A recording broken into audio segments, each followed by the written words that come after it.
Okay, hello and welcome to the Las Cruces Police Department's second town hall meeting of this summer, if we're still in summer. As I mentioned earlier, we're going to take questions, but we're requesting that you put them on an index card, your question, and then we'll be able to pass them out to the appropriate officer or command staff who can answer that question. That's the reason we're putting them on cards. So if you have any questions, you can get a card from the back, or you can raise your hand at some point and we'll try to get a card to you that you can fill out and then turn back in. So without any further ado, I'd like to present Interim Chief Jeremy Story. Good evening, everyone. It's a good turnout this time. It's a lot better turnout than our first one. A couple things I just want to go over, kind of the format so we know what to expect. Like we said, the index cards, if you have a question, please write it on there. I'm hoping we can get to all of them. With the turnout the way it is, we may or may not. If we don't, we'll provide a response by email, or afterwards we'll have some time. So if you have those questions, please get them to Officer Velasco. Where'd he go? There he is. He's gonna hand them out and make sure they go to the best person to answer that question. The format is gonna be a presentation. We're gonna try to make it fairly quick. I don't want to spend a lot of time with just us talking, but we want to give you guys some information. And then as the questions come in, we may refer back to some of the slides that we didn't spend a lot of time on because it might help answer a question. At the end of this, we'll stick around for about 20 minutes so we can have one-on-one conversations. If you have a specific incident you want to talk about that happened to you, or just have discussion with us, we'll be around for about 20 minutes after the town hall. I'll start with the QR code on here. Takes you directly to our transparency page. It's come a long way this year. It's still a work in progress. There's been a lot of information that's been added. There's also a lot of information that's been updated or clarified, but we're still trying to make it more user-friendly because of the amount of information that's on there. I'm going to start with just some general data so far. In 2022, we had 136,000 calls for service. That averages out to about 14 per hour. Of course, that's an average. So some hours might have 3, some have 30, 40 calls per hour. So far, year to date for 2023, at the end of August, was 107,000 and change calls for service. Incident reports, these are actual reports that are taken. We're just shy of 25,000. For 2022, year to date, we're at 16,273. So we're on track to probably exceed what we had last year. And those are the online reports we've had. Crime, I suspect, is probably going to be a topic that's many of you care about. So I'm going to give you some general numbers. 5-year trend for both violent and property crime. We're going to talk about last year to this year, year to date, and then we'll come back to it, obviously, as questions are around this area. I don't really need to go into detail. If you look from 2018 to 2022, the trend is not what we would want. It's not what you would want. We've seen a fairly large increase in violent crime. It settled in 2022. I'll show you the 2023 numbers, which, believe it or not, are encouraging compared to the last couple years.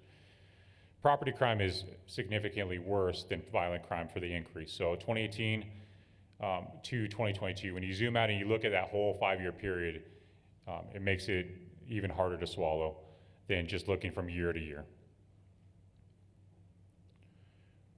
There's a lot of information on this sheet. This is the sheet that we report out on our monthly stats.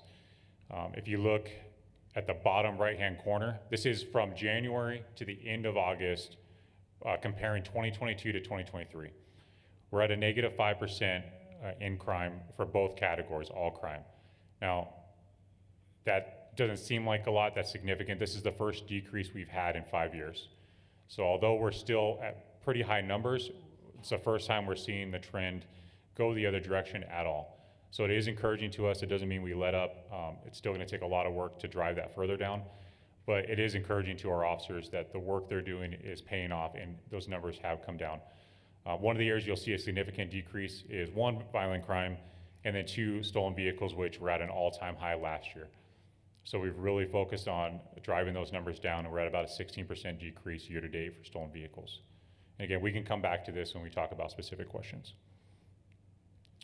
Crime reduction efforts. There's a lot of stuff that's happened, especially this calendar year. There's been a department-wide kind of initiative or mentality on crime reduction.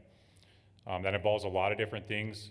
We try to have that theme of evidence-based and intelligence-led policing, meaning we're using numbers and data to drive our decision-making and how we approach it.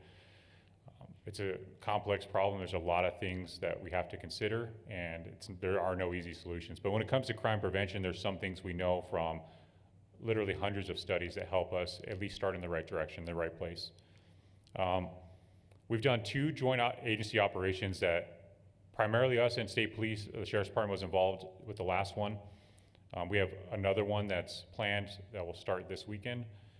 And those have been successful in just leveraging all our resources to help address these issues. We started a crime prevention campaign, and you may or may not have seen that it's a combination through our communications office of social media. We have mailers. Those mailers are going to the areas that have the highest crime. We have signs that are being posted. We have billboards. It's a lot of different things. The reality is most of the property crime we're seeing involves unlocked doors, keys in ignition. I can't tell you how many guns are left in cars unlocked, or guns stolen from cars in general. And so that doesn't, just because that happens to someone doesn't mean they deserve to be a victim, of course. But it does make it a lot easier for the criminals to exploit those things. So if we can get people to lock their doors consistently, and everybody, I mean, it's happened to me personally, we forget sometimes, and that one time could be the time. But as people lock their doors more, we will see a decrease in property crime to some extent. So that's something we're really pushing hard. This is an example of, when we talk about evidence-based policing, this is what we call our 60-day rolling map that our officers use. So this is something they pull up through ArcGIS, which is a city program for mapping, and they can see the last 60 days worth of data. Certain crimes are included, but it's a good list that helps us see where the areas are. Now, some of the areas are persistent hotspots. They tend to remain hotspots, and some areas are transient. They may be a hotspot for this 60 days, and next 60 days it's resolved, and it could be for different reasons. But we know that policing is most effective when we spend time in the areas that have the most crime and hotspots. And then as those change, we need to go to different places to drive that crime down. So this is a tool that officers are using. And if it comes up there, I have the link there, we can look at it a little bit further later. At this time, I'm gonna introduce Lieutenant Tate McBride. He's our traffic lieutenant. He's gonna talk a little bit about traffic enforcement. Again, if you have a question on traffic enforcement, it can come up at the end and we can talk more about it. Thank you.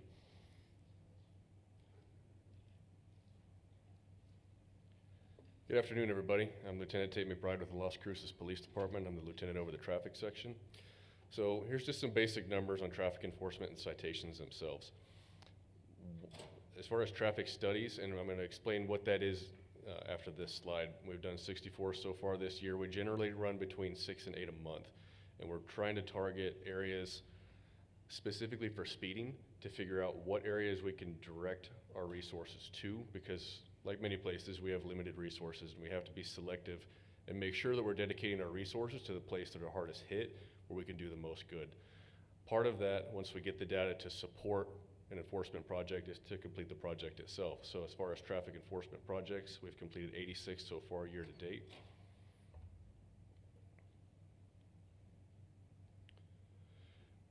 The important thing to notice here is if you look at the 2022 numbers versus 2023, the percentages are across the board and they're significant. One of the things that we're seeing as far as a trend in the data is COVID and some of the decisions surrounding law enforcement and the way we operate during COVID caused those citations to decrease significantly. That being said, times have changed and you're seeing a gradual uptick in enforcement, citations, speeding citations, red light enforcement. All across the board with a lot of our statistics, you are seeing that gradual increase. And those numbers are starting to come back on par with where we were before COVID. So what is a traffic study? Here's an example of what it might look like. We have different kinds. This one's fairly common. We have some that are just mounted to a pole, but they all achieve the same goal and work in more or less the same way.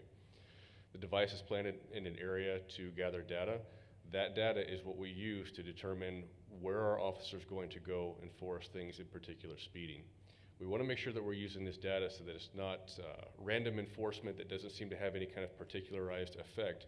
We want to be able to say long-term, and this goes back at least to 2018 and in many cases further, Roadrunner in particular is a very hard-hit area. So based on that, we actually have 2 traffic studies in that area, and a lot of our enforcement projects are in that particular zone. We can set ranges on these to where we can determine what speeds in particular do we want to enforce. We want to cut out some of the slower speeds to make sure we're not skewing our data. The data is analyzed for enforcement efforts, and that's the areas that we hit. So that's traffic studies in a nutshell.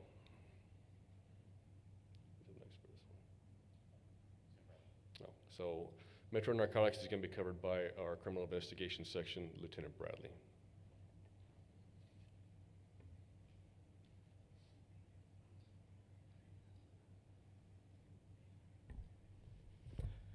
Hello, I'm Lieutenant Bradley. I'm the lieutenant over in criminal investigations. Metro Narcotics is not exactly one of my sections, but as you'll see here on the slide in front of me, they do undercover operations, so they can, of course, be here present for a town hall meeting. Basically, 2023 year to date, Metro Narcotics has had 221 call-outs. The vast majority of them are methamphetamine and fentanyl. They've had 185 charges, 27 search warrants, and they've run 51 undercover operations. What we're going to do here is we're going to look at a trend that we have seen in an increase in fentanyl. So going back to 2013, we're going to see that fentanyl basically didn't exist here in Las Cruces. It wasn't something we were seeing. The opiate of choice was heroin. That stays consistent all the way to 2017. 2018, we start to see an increase, and we start to see fentanyl. Now, 2019, we start to get a massive increase of both heroin and fentanyl. 2020, of course, during the pandemic, both of those numbers plummet. What we find is that heroin continues to be on a decline even after the pandemic's over, but fentanyl is not. Right now, year to date, they have seized over, as near as makes no difference, 50,000 fentanyl pills. And this is going to be a continual trend that we see. With narcotics, of course, are firearms. This right here is just some photographs and seizures this year, several firearms and narcotics. Another seizure with more firearms, more narcotics. If you're not familiar, here's a great example of what fentanyl looks like and how it's packaged. You'll see even more of that here in this photograph. And of course, as we know these things are coming together, more firearms and more narcotics. Criminal investigations, which is the section I look over, or I oversee, year to date has investigated 4,814 separate criminal allegations. Our peak goal is an 85% clearance rate by the end of the year.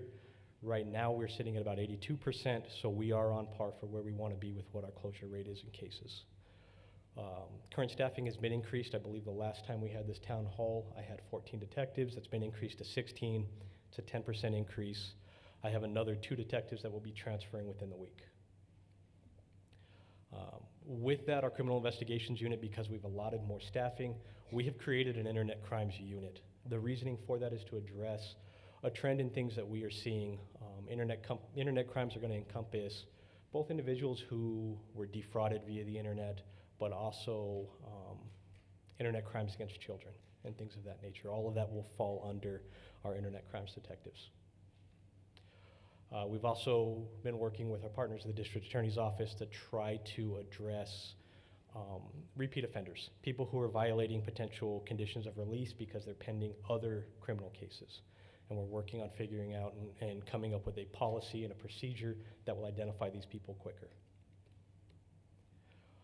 Here's more of a graphic breakdown of year-to-date cases and what is closed out. The gold bar in the back is going to be our peak goal. Green bar forward is going to be cases that we have closed. The small blue bar is going to be active. The slight difference that you guys are going to see that's not represented here are cases that would be suspended. Suspended cases are, generally speaking, cases that we have sent evidence to the lab, but we have no suspects or other leads to go off of, and we are waiting for the New Mexico lab to give us any kind of idea as to who this individual could be. Under the criminal investigation section is also our intel unit. As Chief Story already showed, they are responsible for producing that 60-day rolling heat map that helps with our intelligence-based policing efforts. They also handle monthly law enforcement intelligence meetings.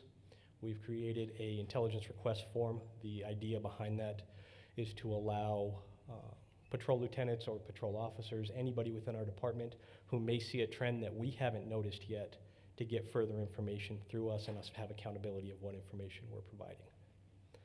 And then they're also a key part in assisting these repeat offenders for the district attorney's office to allow us to identify who these individuals are and hopefully take some sort of action to get these individuals held in custody. With this,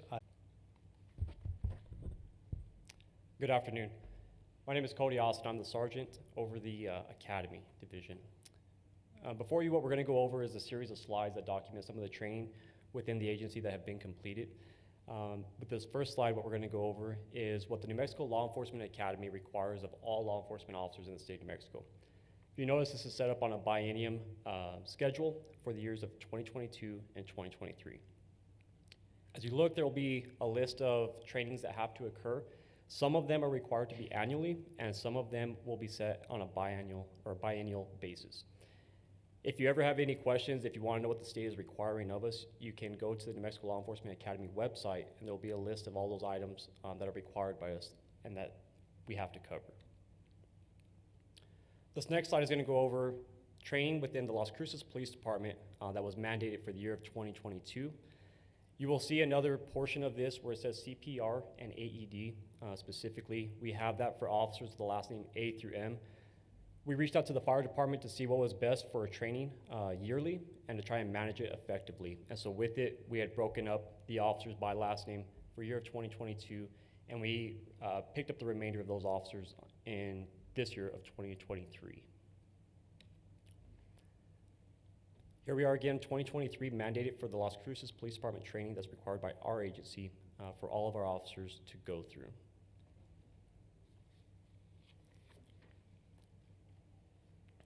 This is now advanced training. Not all officers will go through it, but a large majority will. In this is advanced training that's been offered by our agency for the years of 2022 and this year of 2023. I'll give you guys some time to read it. Look it over real quick.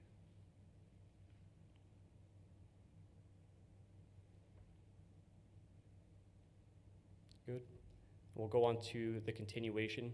This is continued advanced training within our agency.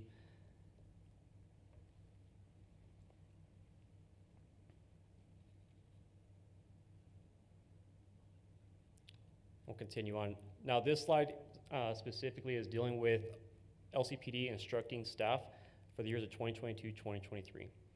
The first two items are always required by all of our instructors to complete. It's either instructor development, which is a 40-hour course, and then as they have to maintain their certification, they are asked to do refreshers at different points depending upon the specialty of which they're in. The remaining, not every instructor will go through, but they are specific to their discipline.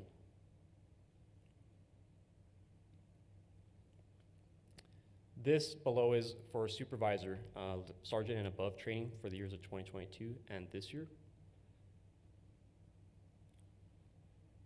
Give you guys a moment to read it.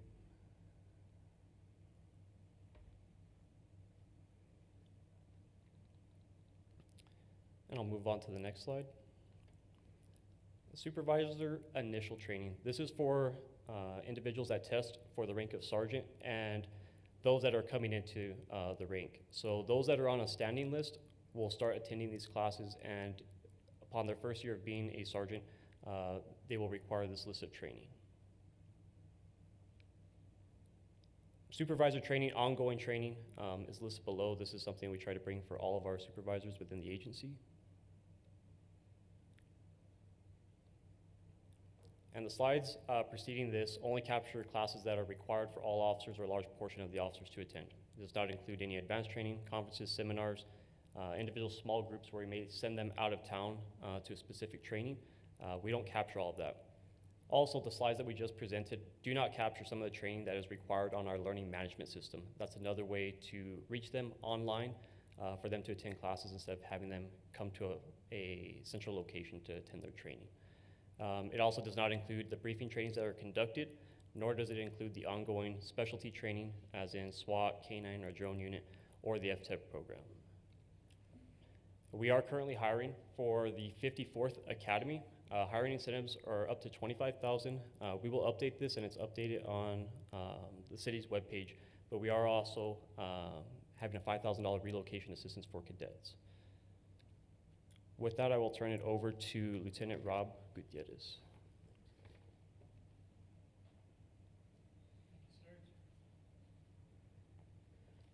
Good evening, everyone. I'm Rob Gutierrez. I'm the Lieutenant of Internal Affairs.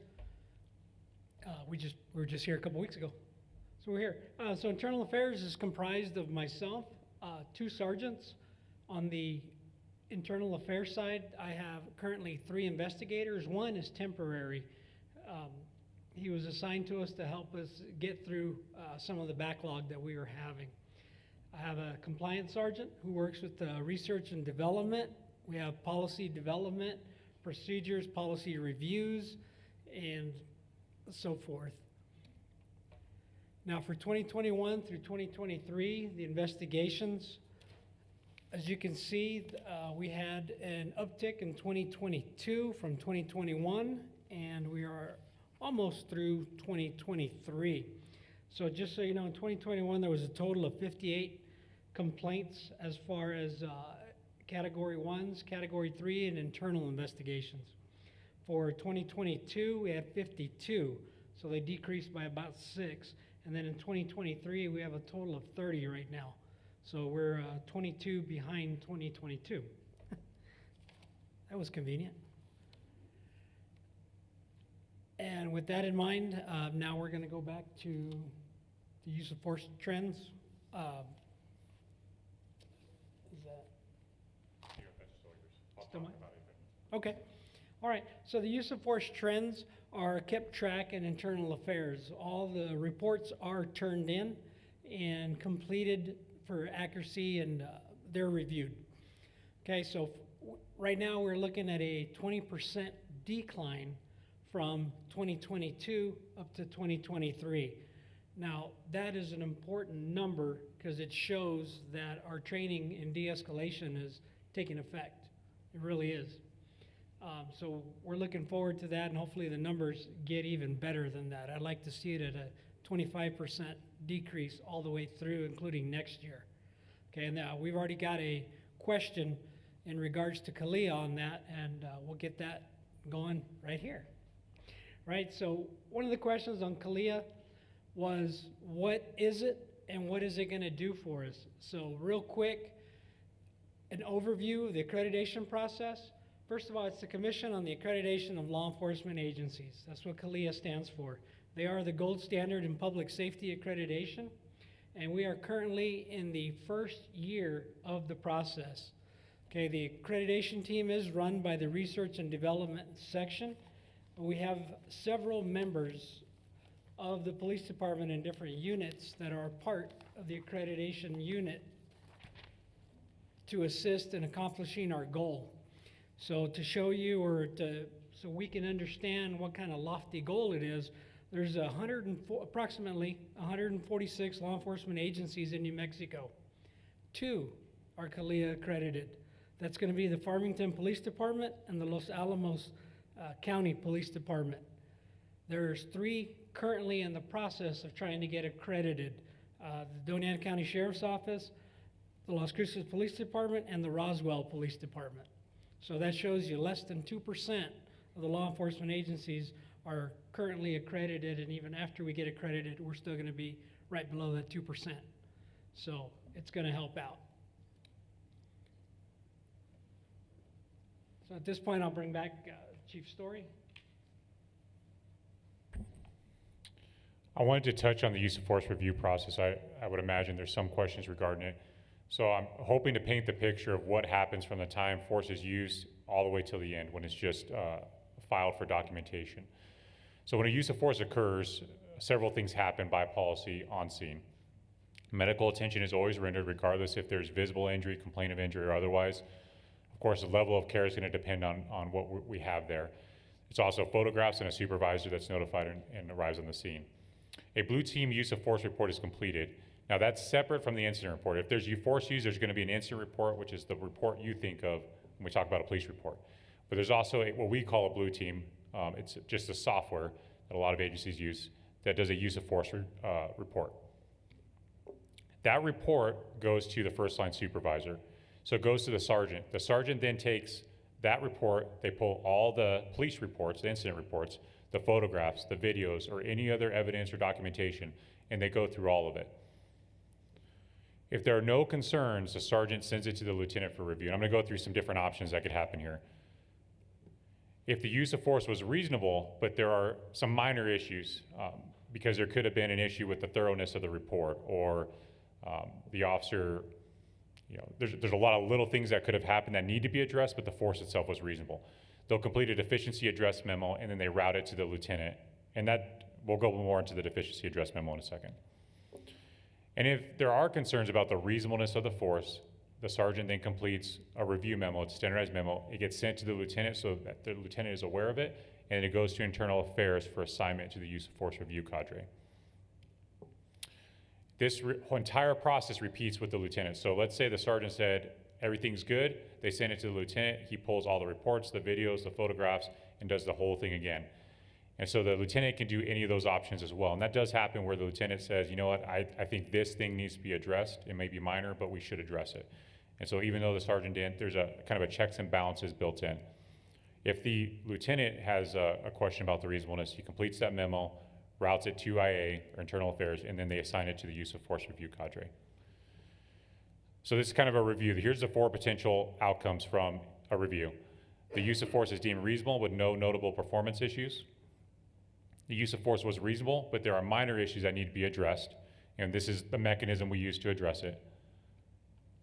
The use of force was reasonable, but there are more significant issues, and this could be the force was reasonable, but the officer appeared to be rude. So we would do a supervisory matter to address that, other than just the deficiencies addressed. Or the use of force, there's a question as to the reasonableness of the force. It may not be blatantly obvious, but even if there's a question, it gets assigned out, and the use of force review cadre does their job and they review it. The deficiency address memo, which again is for those minor issues, it can result in any one of these or multiple. So usually it's going to be a training referral, counseling session, a policy or statute or case law review, and they're going to go over whatever it was that was a deficiency in that incident. If a use of force is referred for review, it goes to the use of force review cadre. That has currently 8 members. The review will go to 3. It always goes to 3. What they do is they review it independently, and then they come together and they discuss it.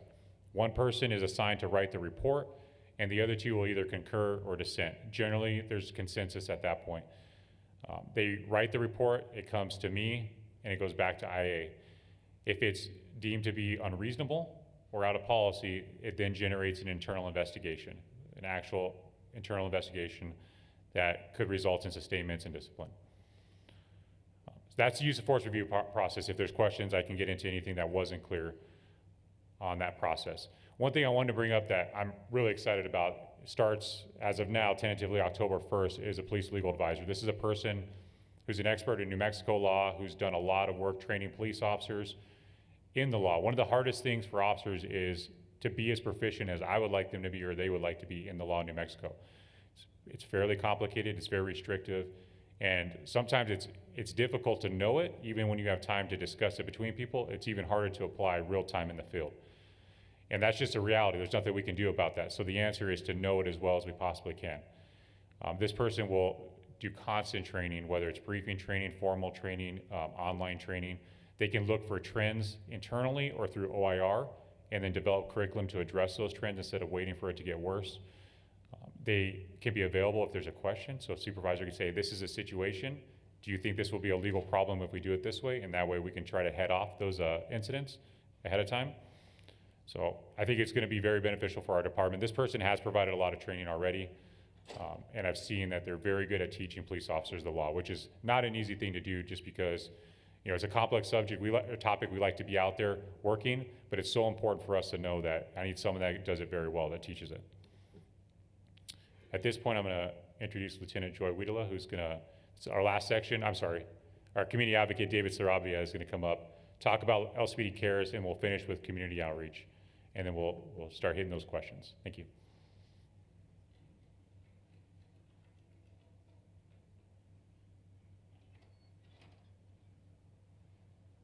Good evening, everybody. My name is David Sarabia, Community Advocate for Las Cruces Police Department.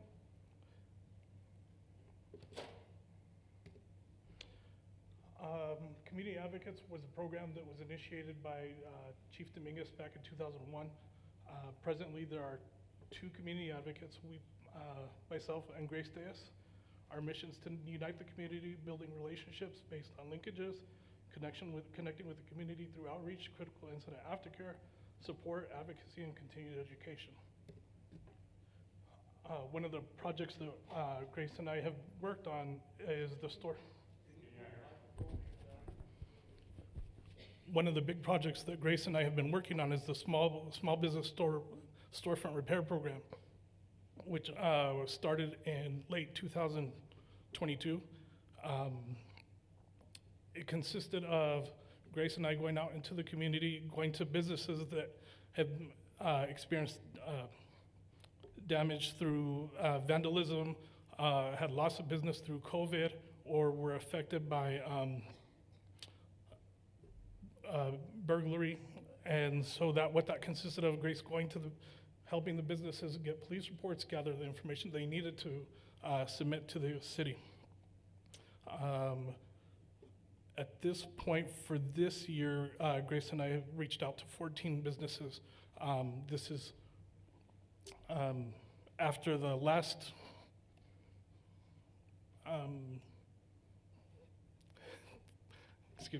after the last town hall meeting, I believe we reached out to 44 businesses. Thank you.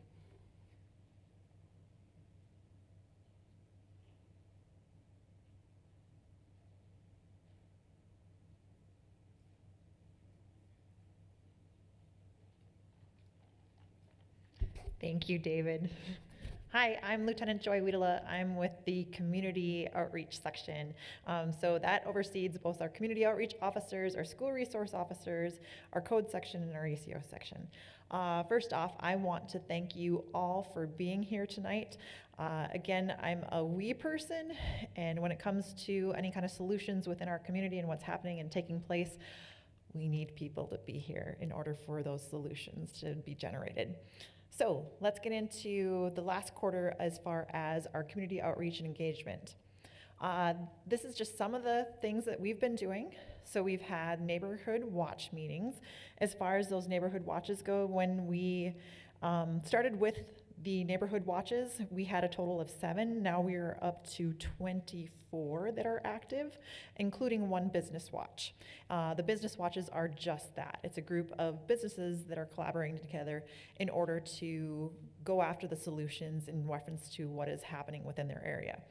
These neighborhood watch meetings, same thing. So in other words, it is the community coming across and saying, okay, police officers, we can do so much. And like you heard earlier with the chief, that what we're doing is we're using directed patrols into those hotspot areas. Again, that's an allocation of our resources. However, we also still realize that crime is still happening in all sorts of other areas. And again, so this is where we can hopefully come together, be like generating ideas and looking for solutions as a we. Some other things that have occurred this last quarter, we had National Night Out. It is always the first Tuesday of the month as well. It was the most people that we've ever had attend as far as our community outreach section. We continue to have presentations within our schools, assisted living facilities, at local businesses, and at community meetings. These presentations can be everything from vaping, from online scams, to environmental design, where we discuss what a business can do in order to be more preventive in that area of crime reduction, to camera setups, to career days, to McGruff, the crime dog. Some other community engagement initiatives, we have the Special Olympics Tippecanoe, where we partner with the Special Olympics in reference to raising funds and getting our Special Olympic athletes over to their programs. We have Identichild and bike rodeos. So this is where the kiddos can show up, get their fingerprints done with the officer, but then they can have the card, in case of an emergency, the parents can have actually like, hey, here's my kid's fingerprint if it's needed. Most of the time, it's a great community outreach because the kid loves getting their little picture taken in the card, and they just absolutely love having it. Bike rodeos are just that, where we partner again with different community events and actually set up a course, get the kids through we even take out little bikes, and they get to experience what it is to bike safely. Urban Dweller Project, this is near and dear to a lot of my community outreach officers, where it is dealing with our unhoused population groups. And again, this is an ongoing initiative that we keep on generating multiple ideas and looking at situations and partnerships on how to best approach it. We do VIN etching projects, where our last one, we partnered with both Take 5 and Jiffy Lube, where yes, we've done it on the windows in the past. However, this time we were looking at catalytic converters, and we actually did it to catalytic converters because we were having like theft-wise, like tons of them being stolen. So hey, let's think smart here, right? And so if we can actually put the VIN numbers on the catalytic converters, and again, thankful for the partnerships within the communities where these businesses were able to open up for us in order to do that. This is a project that takes place annually, and so we will have it again. National Drug Take Back, that's where we partner with the DEA. And again, this is an annual project that takes place every year.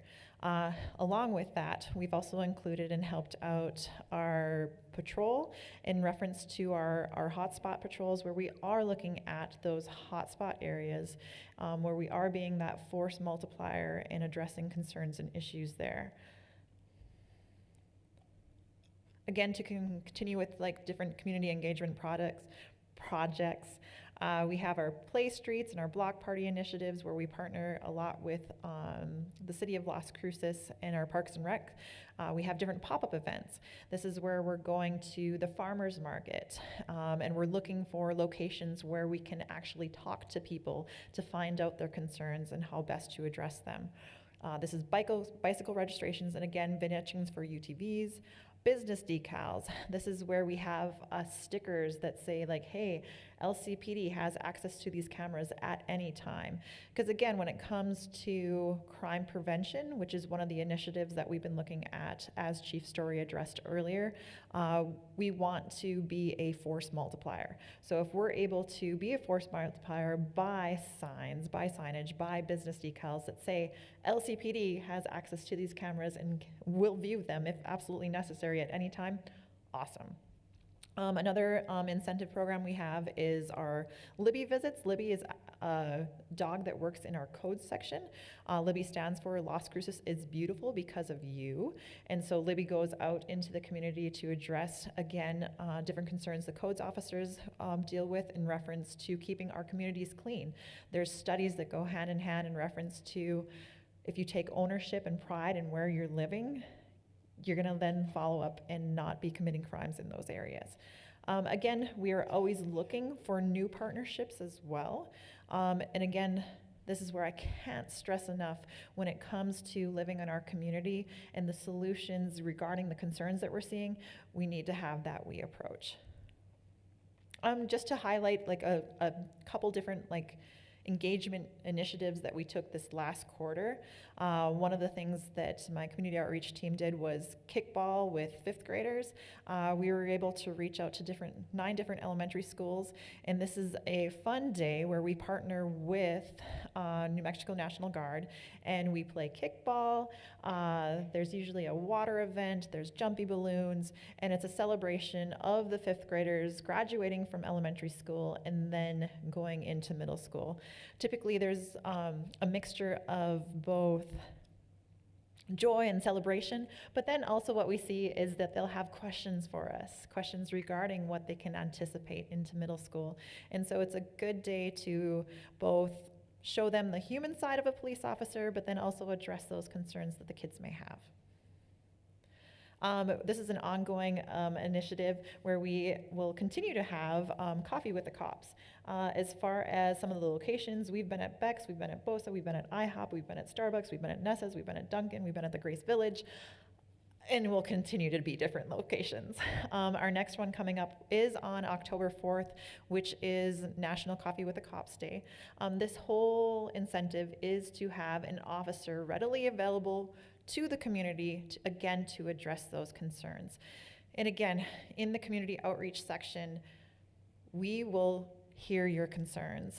A lot of those concerns maybe aren't the felony ones that we're directing our patrol calls to. However, they are quality of life concerns, and we realize that that is taking place within our city as well. And so the great thing about the community outreach officer and that section in particular is that my officers are given more time to actually look into and problem solve. In other words, okay, this might not be the felony crime that's going on, but at the same time, it's affecting this community, and what can we do to address it?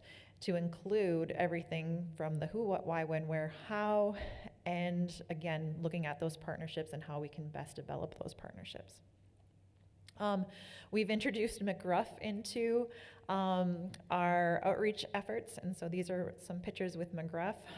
We always find that typically Libby, like our dog within codes, our canine officers and their dogs, and now McGruff likes to join us as well, and again, he or she is a huge hit within the community.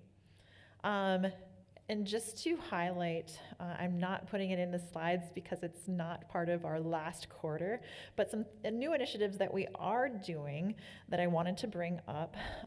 We have what we're calling a patrol initiative where we're actually going through rotations. So in other words, we have our patrol section with those officers. And then what we're doing now as a community outreach team is we're introducing patrol officers into our section for 2-week rotations.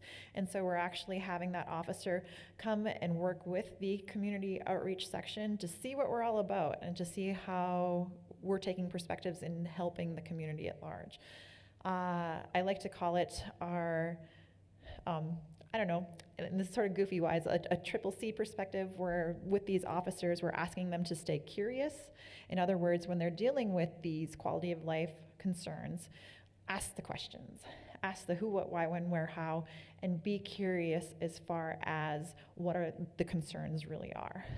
With that, the next C would be connecting, and we're asking my officers, all the officers, to connect in to the community, and again, think of solutions that are we-oriented and can be partnerships within those solutions, and then finally to contribute.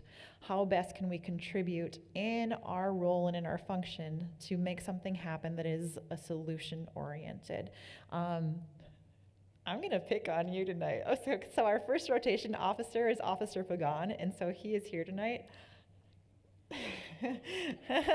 But again, it's super cool because it's also our department working with other sections within our department, and it's us saying, okay, this is what we do, and you saying, hey, this is what we do, and how best we can also help each other out as well. And again, taking that we approach, and then also introducing again a we approach to the bigger picture of community and partnerships within that community. So you'll hear more about that with the next one coming up.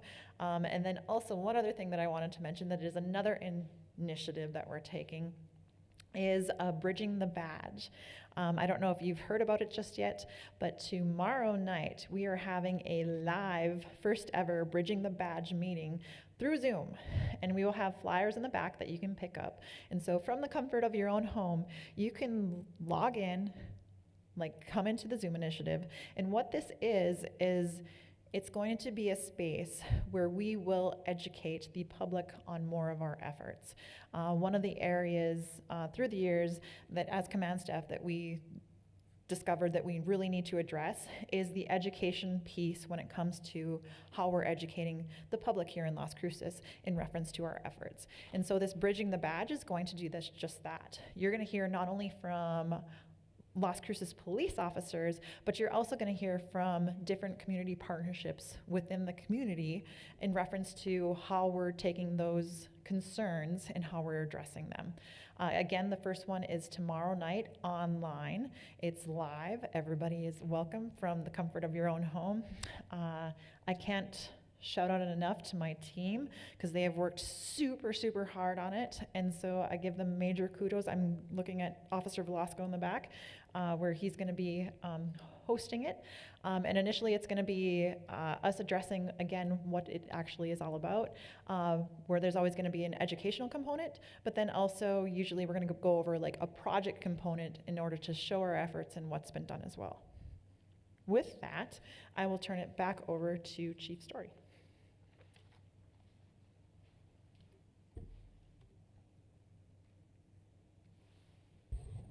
I'm going to go through this, and we can always come back to it. This is for the bridge and the badge, so this QR code will take you to the Zoom link for tomorrow, or you could write down that Zoom link, but again, there's flyers in the back. So I apologize, the presentation went longer than I would like. We wanted to get a lot of information out there. The plan for next town hall is to limit the presentation time so we can have more of the question and dialogue. But we'll stay here for a little bit longer than we probably planned, just so we can get some of these questions answered. I'm going to start with the easy ones so I can get through those. So this question is, does everyone operate out of a central location or are there substations? We have two facilities here. We have the one right across the street, 217 East Picacho, and we have one at 550 North Sonoma Ranch. The majority of people operate out of the main station, but there are some sections that operate out of the other building, which we don't consider it necessarily a substation, but I guess it kind of is in some ways. Can you explain what the legally justified but was it avoidable class is? And is it training, is it required, and when was it implemented? That is a class that we are hosting. That class is in December of this year. So it's a company that's bringing in, the class is essentially looking at what is lawful, and I guess the term you could use is lawful but awful. So how does lawful but awful things happen, and how we can minimize those types of events. It's from a company called Caliber Press. It's a very popular class. It's a great discussion between officers and the staff about, just because something is lawful, can we do more to try to mitigate the awful part of that equation? And hopefully that answers it. There's more information. If you look at that term, you'll get probably a course flyer that has a good description that does it more justice than I do it. Are no-knock warrants issued? No-knock warrants in the entire time I've been at LCPD have never been used. Our SWAT team has never done a no-knock warrant for as long as I've been here, so the last 16 years or so. So no-knock warrants are essentially a moot issue for Las Cruces PD. There is something in New Mexico, you can only serve warrants between 6 a.m. and 10 p.m. There's something called a nighttime exception. Those are rare, so usually warrants are only served during those hours and only with knock and announce. General morale in the department, had probably a question for someone else to answer other than the interim chief, but I think we're in a good spot. COVID and other things beat us down. Obviously the sentiment with policing in 2020 was also rough going into 2021. I think we're in a much better place than we were in 2021. Just because our staffing is better, we've kind of recovered. A lot of initiatives have been undertaken over the past few years. And so I would say we're in at least a much better place today than we were 2 years ago. Pay rate's competitive with other cities of the same size. We have a union, so everything is negotiated with a collective bargaining agreement. There was a point recently, before last year, that we were not competitive. The union negotiated fairly significant raises that help put us closer to be competitive with the agencies in this area around the same size. So I'm sure they would say that they're not where they'd want them, but they're a lot better than they were before October of last year, and they get an additional raise next month and then the following year, which is what was negotiated. How many fentanyl deaths in 2022 and 23 in Doña Ana County? I don't have those numbers off the top of my head. What I can tell you is that those numbers are somewhat difficult for a couple of reasons. One, we have a county health department. We do not have a city health and human services department. And that can create issues with how that data is stored and translated. The other issue is there's a lot of times where overdose is suspected, but it might be a CPR call, and unless there's an autopsy or an autopsy confirms it, those numbers aren't recorded. Anecdotally, what I can tell you is that it's definitely a significant issue. I shared in City Council last Friday, there was 2 calls just on my way to work, both overdoses. One of them had 2 people. And then on my way home, they dispatched a CPR in progress, which ended up being an overdose. They administered Narcan or naloxone and brought that person back. We likely had an overdose death today. It's a problem. And when you see those fentanyl numbers, you could see that opioid crisis from prescription pain medication to heroin to fentanyl. It's at that third phase, probably by far the worst phase. And a lot of the other issues you see, homelessness, the felony crime, the property crime, the quality of life issues, people putting trash all over people's property, whether it's businesses or residents, going to their doors in the middle of the night, trying to get into the house. All those things that are obviously concerning, a lot of them are driven by substance use disorders. And like it or not, that's where we're at with it. And so you can't really address one without addressing the other. And I think, I'll get into some of these other questions that go along with it, but you know, they're all tied together. The overdoses are one part that tell the story about how bad it's gotten nationwide, but here in Las Cruces as well. Jurisdiction overlays, each jurisdiction, us, the Sheriff's Department, State Police, we all kind of have our own, although we do work really well together, so we help each other. We do those joint operations that are planned, and when there's emergencies, we come together into each other's jurisdictions to assist. Well, all of our officers are cross-commissioned with the Sheriff's Department. Obviously, State Police has statewide jurisdiction, so that's not an issue. Why was the panhandling ordinance allowed to expire? In 2019, there was a lawsuit against Albuquerque for their panhandling ordinance. Ours is very similar to theirs. Because they lost that lawsuit, that federal ruling would apply to our ordinance as well. There's parts of the ordinance that are still enforceable, but there's many parts of it, probably more parts that are not enforceable based on that ruling. So again, the laws are the laws. We have to work within the laws as best we can, and that's kind of why that happened. They're still in the books, some of them, but we can't enforce them because of that ruling in 2019. What is being done to help local businesses? I want to come back to that at the very end and talk about some of the things that we've discussed. It all ties together with addressing homelessness, addressing the substance use disorder. So when I get to those questions, I'll address that one as well with local businesses. But if you are from a local business, afterwards, I'll be here and you know, we can talk, maybe we can talk in a group and discuss some things at the end. Of the funds expected to come to the city, are there any ideas as to the portion that might be available for LCPD funding? What are the most pressing needs for the agency, staff, or other items? If it's the funds from the opioid settlement, or from, is that what it's from? Okay. We don't know how that's, obviously council sets that policy, so that there's a lot of options on the table. I think having a very comprehensive analysis of what the problem is here and what are some of the options to fix it, because there's not one thing that's going to fix this problem. It's going to take a very coordinated response, not just from the police, but we do need to be a part of it because that's just the reality. In every country or every city that's done a better job than us dealing with it, there's this cooperative environment where the police are a part of the solution, but we're not the solution.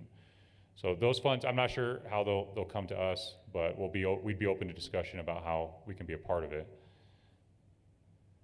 Does the LCPD have body cameras? Yes, we do. There's state law now, so all of our officers, including our animal control officers, our codes enforcement officers, and our police service aides who are not commissioned, but they still have body-worn cameras. And they record all citizen encounters by state law and policy. Do we keep statistics on the use of firearms? Yes, both obviously internal, but then also any crime that's related to firearms, we keep statistics on as well. Does LCPD have any programs for car theft prevention, such as the club, steering wheel lock, tactical car lock? When the Kia and Hyundai thing was a little bigger early in the year, we attempted to get some of those devices. They're essentially clubs. We weren't successful in getting them. It's something that I would still explore. There are updates available, so if you own a Hyundai or Kia, there's software updates for a lot of the models that help minimize or completely eliminate the problem of how easy it is to steal them. So I encourage you to call your dealership, make an appointment, do the software update just to make it a lot harder to steal your car. But again, I'd be open to looking for ways we can do that or funding sources. This says, congratulations to the fire department, Project Light, which provides services to the homeless and mentally ill. How does the Las Cruces Police plan to improve relationships with the homeless and mentally ill? You know, the reality is we have a lot of programs and training that's existed for a long time, above and beyond what most departments do. You know, there's times where we have over 90% of our officers that have been through an advanced crisis intervention class. I don't want to say you won't find another department because somebody will find another department, but there's not many departments that can say that. And that number fluctuates based on new officers. They go through a 40-hour course in the academy, and then we try to get them through the advanced course within the first 2 years of employment, which is really a refresher for what they learned in the academy. That's one component. How we structure the training, doing a lot more scenario-based stuff. Anyone who's been in college or any other setting, you know that in a classroom you do learn a lot of information, but when you apply it, especially under stress, it's different. So we want to create a realistic environment and do training specifically, really for everything, but how we interact with the mentally ill in that environment. We work with Project Light very well. They've been a benefit to our department in this city. We're involved making sure they're safe. Our crisis intervention team responds to certain calls for follow-ups. So it's been a successful partnership thus far, and we're always looking for ways to expand that. I think we have the programs we need right now. Now it's making them, or at least for right now, what we need to do is make sure that we've made them as good as they possibly can be, and then look for other ways to add value to it. It's a significant issue. A lot of the mental illness is tied to substance use, whether the symptoms are caused by substance use or it's a co-condition where they're mentally ill and self-medicating. It's not an easy solution. We deal with, I wish I had that number of how many calls off the top of my head, but that's something I can get anyone that wants it. A lot of calls every year that involve people who are mentally ill in crisis. Not just people who are mentally ill that we're interacting with them for a different reason, but who are in crisis. We are the ones who get called to handle that still.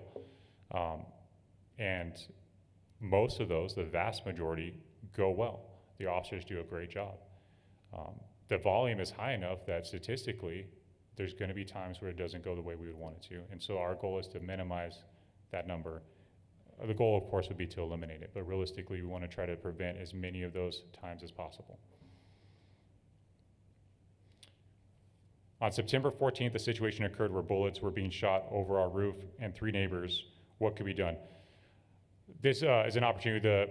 The operation that we are doing with state police that's going to be starting this weekend and then kind of building over the next several weekends is a gun violence initiative. There is a problem in our city right now with there's a lot of juveniles involved, young people that are blatantly shooting at each other, but it endangers, of course, and eventually it's going to injure or kill someone who's uninvolved. We are doing everything within our power right now to do the investigations that need to be done, but also to use our other agency partners who are more than happy to help us to address these issues. I would ask that if you have issues with specific people in your neighborhood that you can relay to us, please call us, give us that information. We have other resources that we're leveraging, different laws that we can use to address it, but of course we are very concerned by that. Yes, ma'am. Uh-huh.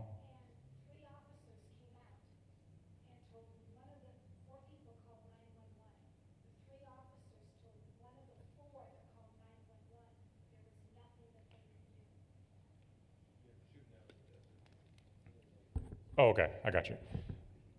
I'll try to answer it generally. What I don't want to do, because we're recording right now, so if the questions are answered or asked in the audience, we won't be able to hear that. But if it's in the desert, I'd have to talk to you about the specifics. There's obviously laws that apply, but there's times depending on where they're at where it won't apply. Okay. Well, I'll talk to you afterwards so I can get the specifics, okay?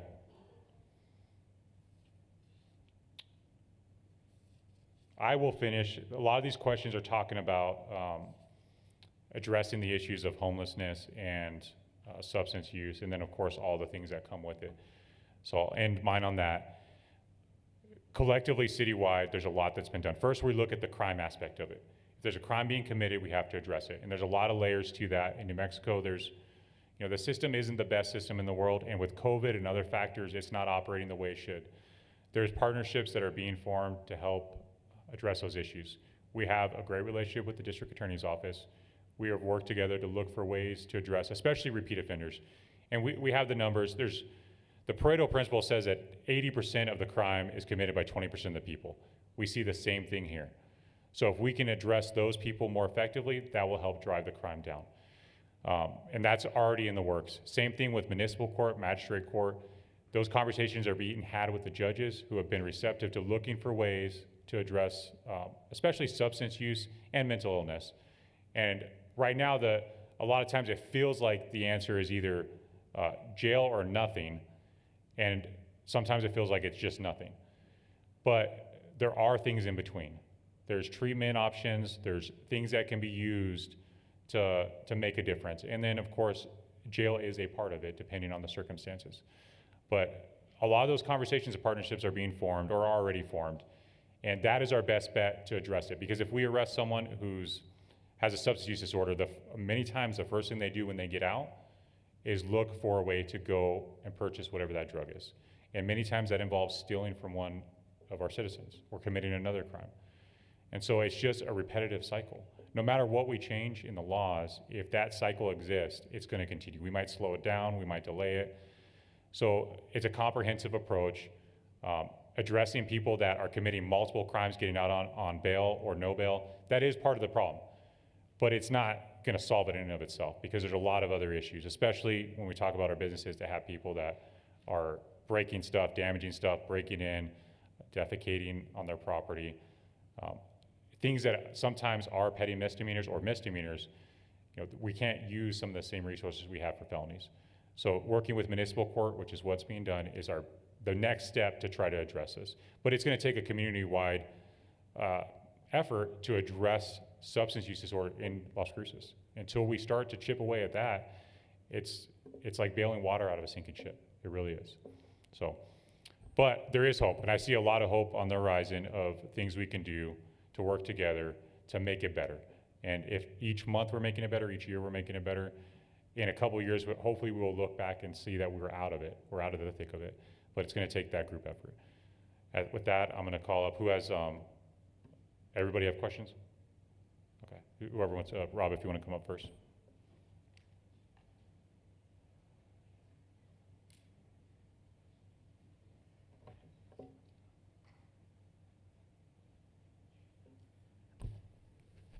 Okay, Lieutenant Gutierrez again.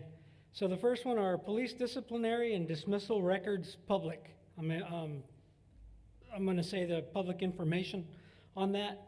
Generally, they're not. They're considered employment records. They are considered personnel matters. So normally they're not released, but there are a few exceptions. Okay, hopefully that answers the question. The second part of this question, the Lieutenant Huitala will address that. On that. So please comment on the accreditation process through CALIA and how you project it's going to benefit the citizens of Las Cruces. Well, first of all, let me explain. CALIA, the big objective of CALIA is to set voluntary standards for law enforcement agencies. Okay, the goal of CALIA is to improve the public safety services. So there's 4 improvements or 4 benefits that I would simply say that this is going to happen. Number 1, we're going to increase our agency's capabilities to prevent and control crime. We're going to increase the agency's effectiveness and efficiency in the delivery of public safety services. Increase cooperation and coordination with other public safety agencies, and increase citizen and employee confidence in the goals, objectives, policies, and practices of our agency. And we're going to accomplish this by meeting those standards or best practices. For example, evidence audits. We have a policy on it, but CALIA wants us to explain exactly what we're doing and how often we're doing it, not just have a policy saying we're going to do an audit. They want a time frame and they want accountability on it, and that's where it's going to benefit all the citizens of Las Cruces. So hopefully that answers the question on the benefits for the city, and plus it's going to lower our liability because we are following best practices.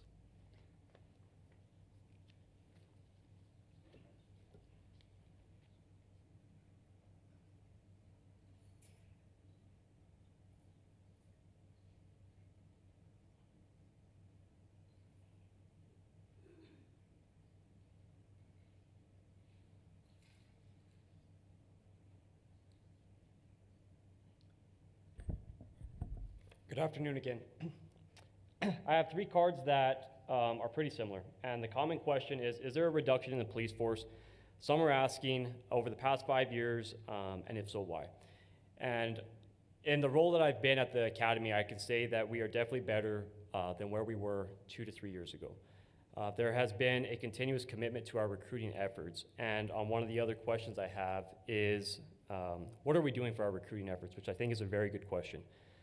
So we have a recruiting group of officers that are on a volunteer basis. These officers are constantly going to hiring events, not only within the city of Las Cruces, but also in El Paso. We try to target the colleges for NMSU and UTEP, and not specifically just criminal justice majors, but anybody who may be contemplating what their chosen route is in life. And if they're pondering maybe changing that, we would like to possibly bring those people in. I think that's a true benefit to our community. Some of the other ways we're addressing it is through the use of advertisement companies. We have an interview now. The generation in which we're trying to recruit is much younger, and they love to text. There's not so much the face-to-face, and so we've adapted in that sense. And it'll have a pre-list of questions for them to answer, and it'll put them in contact with the recruiter through an email and text application. Part of that, we're also utilizing geofencing, targeting specific areas, and working with Fort Bliss and part of their transition. For our military members that are exiting from the military service and coming into the civilian life, we would like to get them, not just because they're military, but because there are certain requirements within the state of New Mexico that have to deal with your physical fitness level. There's an entrance standard that they must pass. And with that group, they are normally diverse and have a level of physical fitness that is needed in order to maintain or to get into the entrance standard for the academy. The other questions that are on here, I'll defer to Chief.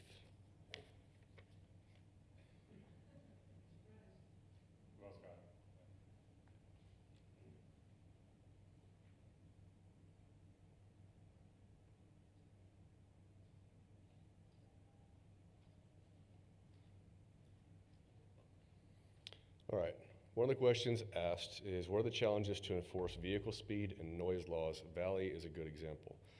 What are the challenges? They're pretty slim. It's not difficult at all. The challenge comes from resource allocation. So I'm not going to sit here and make excuses about staffing because that's not what you want to hear. And what I can tell you, the silver lining on that cloud is we're losing one motor investigator, but we're gaining 3 more. We're in the process right now to hire multiple public service aides. We've already got a handful. So our ability to do more is currently growing, which is a good thing. It hasn't been that way for quite a while, so we're pretty excited about that. What I will tell you is for speed enforcement, 2 things. One, I spend a significant amount of time talking to people like you on the phone, through email. We mentioned the traffic studies. How does one of those end up where it does? Well, it does because people like you send me an email, give me a phone call, or hang out after this meeting and just tell me, I have a problem in my area, here's the problem, here's the area, can you please do something about it? And I say yes, and that's when we start moving those traffic enforcement studies because they are mobile to different locations so we can start gathering data and say, is there something to support this as a problem? Is it relatively larger of a problem than it may be another area where we can pull resources or divide our resources to those areas? The other thing I want to make you aware of is, I believe on the 25th, you'll be seeing me again. I'll be talking about automated speed enforcement, which is speed cameras, kind of like we used to have red flex and red light cameras in the past. That's coming up again. So great chance for your voice to be heard for those areas that you want us to target to be on our radar. If we don't know, we can't do anything about it. So if you want my contact information, my email is tmcbride@lascruces.gov. It's just my first initial and last name. Please reach out to me because that is what I use. We save everything. I will respond to you. And even if for whatever reason we can't get enforcement in that area immediately, I will send you data explaining why. At least you'll be able to see what's going on in your area and see that we've done something to at least collect the data, and you'll have a better idea for the bigger picture of what's going on there.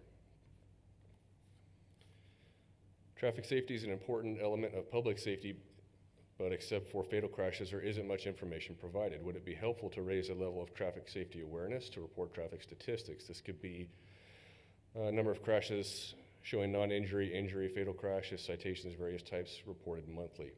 Currently, we report once a year in our annual report. I have no problem with increasing that myself because, like I said, a lot of times when people reach out to me, I immediately respond with, hey, we've already done a traffic study in your area. In fact, some areas we've had them for 5 years or more, and we keep them there because we know they're hot spots. We move those areas all the time, we pull the data, and then we send it back to you so you know exactly what's going on. As far as awareness goes, it's not just the public that I share a lot of information with. Right before I came here, I sent some information to the media in reference to ped cyclists and pedestrian crashes, both fatal and crashes over the last 5 years to compare numbers. And then you can anticipate an interview with a motor investigator who's going to explain that whole process for investigation.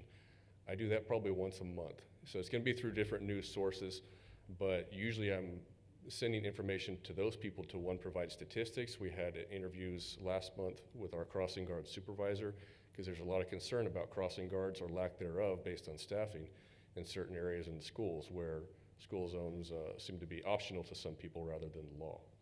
So I hope that answers that question for you. Anything else? Does anybody else have questions?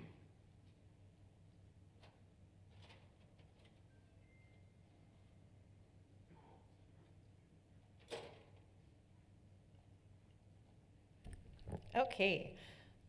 First off, is the VIN number auto on Windows happening again? Yes. I think I addressed that earlier, where we have that event once a month, and whether it be on Windows or catalytic converters. As far as the gun buyback, is that planned again? And so that is something that we partnership with once a year with the New Mexicans to prevent gun violence, where last year we did have 107 guns turned in, where they take them and turn them into garden tools. And yes, typically that is an annual event as well. Do you use social workers? And this is where I think David is being very humble. And so here's the thing, like in my section, we have now incorporated individuals that may have been social workers, may have been counselors, or like in David's case, but yes, they are a part of my team. The great thing about it is both David and Grace are two of them, but now we are actually increasing and staffing it up to 4.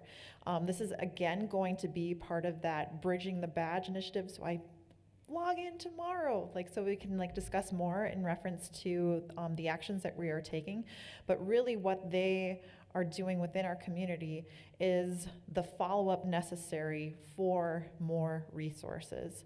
So patrol officer responds to a call and discovers that, you know what, I can only help out with so much and address the actual criminal activity occurring in this call, but man, this person is in need of X, Y, and Z, whether it be mental health related, whether it be drug addiction related, all of this kind of stuff, and what are the services available that I can get them hooked up in and connected to.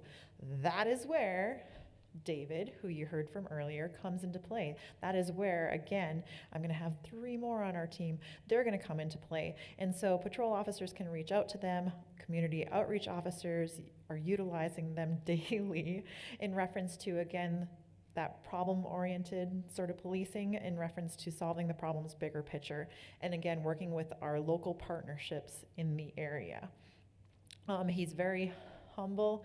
I know the city just created a whole, and he's not going to like me for this, but we just created a whole like Carino initiative in which it's really people caring from their heart. He had one instance where he was going to pick up his wife from work, and yes, the individual was ODing. And him and his wife saved the individual by administering Narcan. Like, these are the people that we're working with, and that's a community advocate. That's not law enforcement officer, that's our community advocate. And yeah, he's not gonna like that I mentioned it, but at the same time, again, yes, these are the people that we are incorporating into our staff. Follow up with that. What are code officers enforcing? So the easy answer to that would be any non-serious code violation of the Las Cruces Municipal Ordinance. Typically, it's what we think of as far as trash, non-operable vehicles, and any kind of weeds type of enforcement. This question, is there any real community policing? Oh, that's like a philosophical answer for sure, right? Obviously, my opinion would be yes, there is. And that's just in reference to, again, really taking that proactive response to trying to help people, trying to do what's best for our community, realizing that I live here, you live here, we want what's better for all of us involved. And so again, this is where, I can't stress it enough, like this is the educational component where with this Bridging the Badge meetings that we're gonna be having, we're gonna be sharing with you the efforts that the community policing officers are taking, where again, even tomorrow, it's going to be Officer Felipe Hernandez talking about his project with the Public Housing Authority. but how we go into depth to address some of these concerns in reference to just that, having a bigger community policing picture. But then we're looking at bringing in the Community of Hope, we're looking at bringing in La Casa, we're looking at bringing in, again, people that you want to hear from, and again, how we can partnership with them. Last one, has the SRO program been beneficial to the Las Cruces Public Schools, or should it be stopped? That meeting's actually occurring right now. So we do have the Las Cruces Public School Board meeting occurring where the contract is being under review. I was jokingly talking with one of you earlier that I wish I could be like a doppelganger and have myself in two different like spots, but I can't. But I totally trust the officers that I work with, that they are over there right now. With this question, I asked like, what's going on? And I guess they are still in public comment. And overwhelmingly, the public has been in support of school resource officers. My opinion, yes, they are valuable. This is where obviously the number one nexus to our school resource officer would be the safety of the school. However, with a program, we can stay dynamic. And no, I don't want it to be, I know that there's been comments that it could be leading in our young ones, like giving them a leadway into the criminal justice system. No, that's definitely not what we want to be doing whatsoever at all. This is again where we're working in partnership with the school administration, with the school staff, in order to, again, problem solve what we're seeing within the school to address some of those what we would call juvenile delinquency concerns. But this is where, again, there's other ways, other things that we can do, taking different initiatives. Our school resource officers have included a lot of working with the youth development and diversion program, which again is not the criminal aspect, but this is a different resource that goes and works with the actual youth and gives them education, training, counseling, all of that. Personally, I love the school resource officer program because it puts the officer in that mentorship, education, and human role. It is a tested position. So in other words, officers have to test to put in for it. These officers, we look for them to have that engagement piece. So in other words, these officers are not only school resource officers, but usually they're your coaches, and they're serving in other roles within their community to help out in other areas as well, where it is just that, it's part of that community engagement piece. So I guess you could say, yes, my opinion, they should be in the schools, my opinion. But again, that actual meeting is occurring right now over at Las Cruces Public School Board, and that's all I have. Thank you, Drew. I'm going to answer one more question just because of time, and then, of course, if I did not answer your question for some reason, you can come up afterwards and we'll talk about that specific question. This one was, what is the response time for a typical call-out? If Sea Valley Regional Dispatch Authority, our dispatch center tracks all of it. So our numbers year-to-date, this is through the end of August, for non-priority calls, so these are calls generally that have already happened, they're not in progress, our average is 7 minutes and 45 seconds. Our average for in-progress calls is 3 minutes and 52 seconds. Now those are averages, so there are calls that are 45 minutes, an hour, that it took the officer to respond if there's no one available. That 7 minute and 45 seconds, that means there's some of those where 30 seconds the officer is there on a non-priority call. But that is the average for the year. We have a very high call volume, so we're still working on getting additional officers on patrol or finding ways to minimize our calls so that we can get to the calls that do exist faster. So at this point, thank you for everyone for hanging in there. Like I said, our next town hall, we will drastically reduce the presentation part of it so that we can have more of the back and forth with questions. At this point, again, thank you for being here. We're going to conclude it. We'll stick around. If people have specific questions for us, feel free to come up and talk. And if not, hopefully we'll see you at Bridging the Badge tomorrow or at the next town hall. Thank you.